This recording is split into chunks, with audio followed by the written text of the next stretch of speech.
اعوذ باللہ من الشیطان الرجیم بسم اللہ الرحمن الرحیم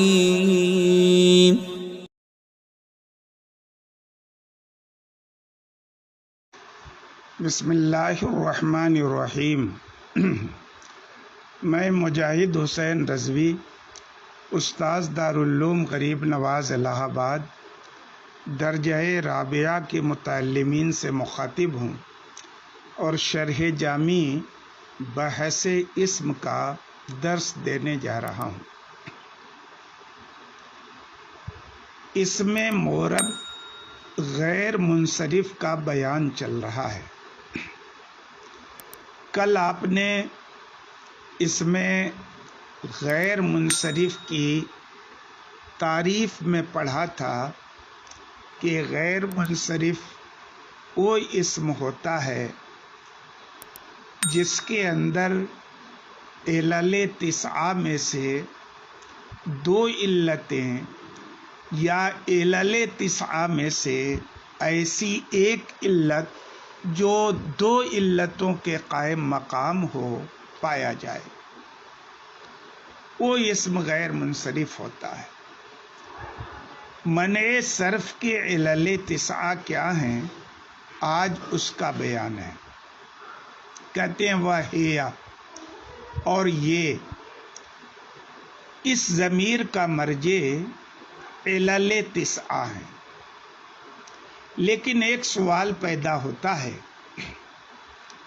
کہ ہیا کی جو خبر ہے وہ عدل ہے اور وہ ہے مذکر، اور اصول یہ ہے کہ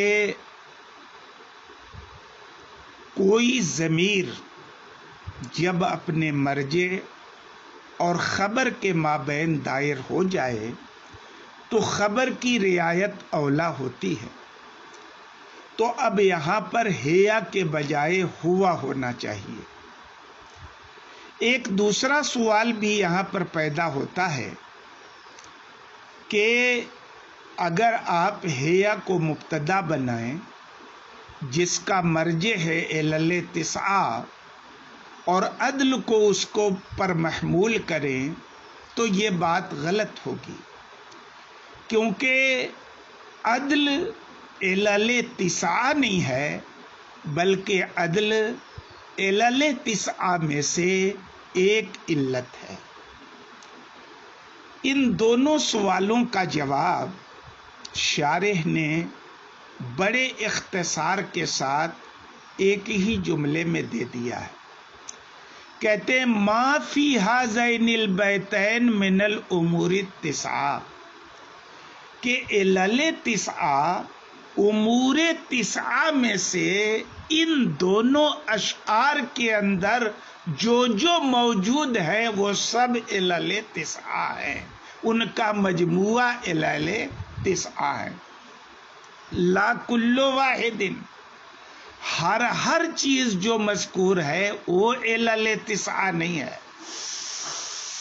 تو جواب کا خلاصہ یہ ہے کہ دیکھیے یہاں پر تقسیم الکلی الی الجزئیات نہیں ہے کہ ہر جزئی کلی پہ محمول ہو جائے، بلکہ تقسیم الکل الی الاجزاء ہے، اور کوئی ایک جز یہ کل پہ محمول نہیں ہوتا بلکہ مجموعہ محمول ہوتا ہے، جماعت محمول ہوتی ہے۔ اور جب ہیا کے بعد مذکور 9 چیزیں ایک جماعت کے درجے میں ہو گئیں تو مؤنث بھی ہو گئیں، تو خبر کی رعایت بھی ہو گئی، خبر اور مبتدا میں مطابقت بھی ہو گئی۔ اور جب مجموعے کا نام مجموعہ علل تسعہ ہے تو یہ اعتراض بھی نہیں پڑا کہ تنہا عدل پر علل تسعہ صادق آئے گا۔ اچھی بات ہے۔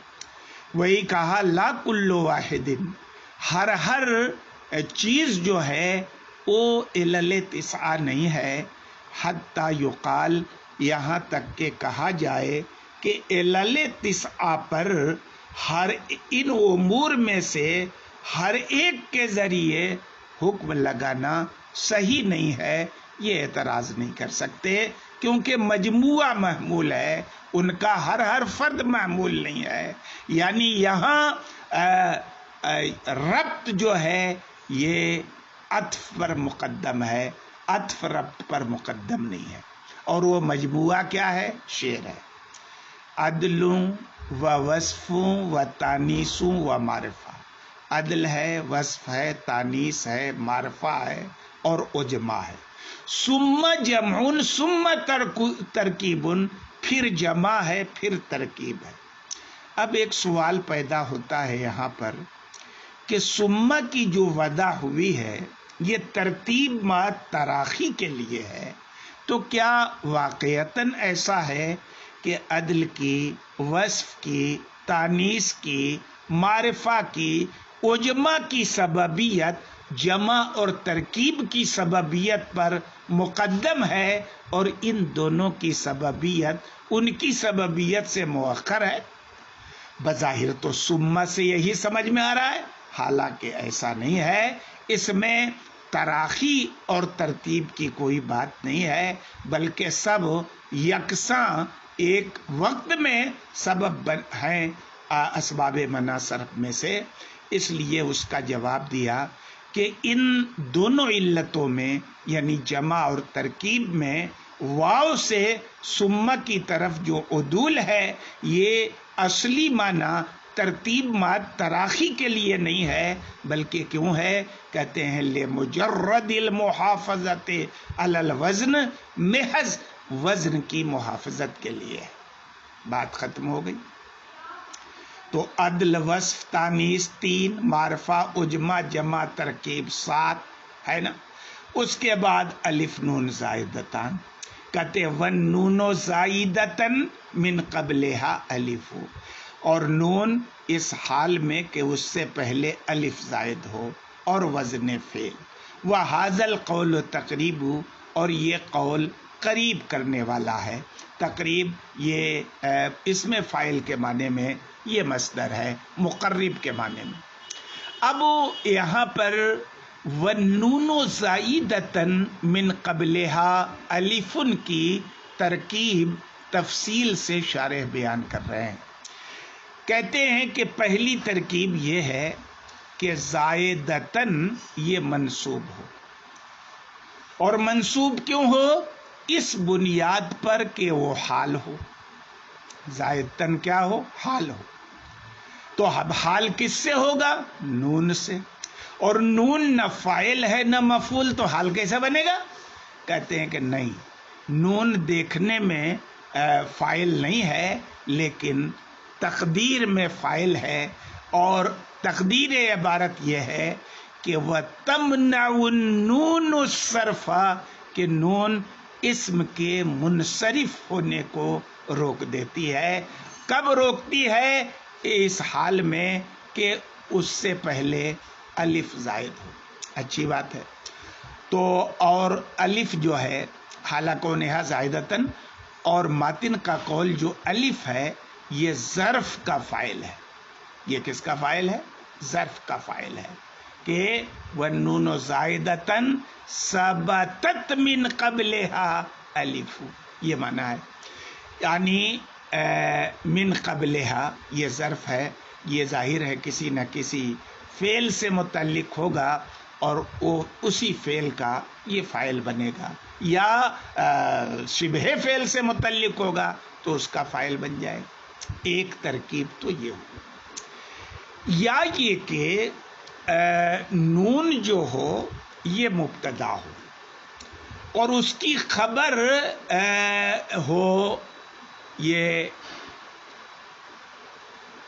ظرف مقدم ہو، نہیں زائدتن مبتدا ہو اور اس کی خبر ظرف مقدم ہو، اس کی خبر ظرف مقدم ہو۔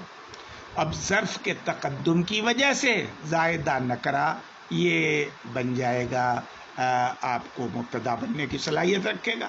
بہرحال یہ دو ترکیبیں ہوئیں، زائدتن کے تعلق سے مرفوع بھی پڑھ سکتے ہیں آپ اس کو، اور حالیت کی بنیاد پر منصوب بھی پڑھ سکتے ہیں۔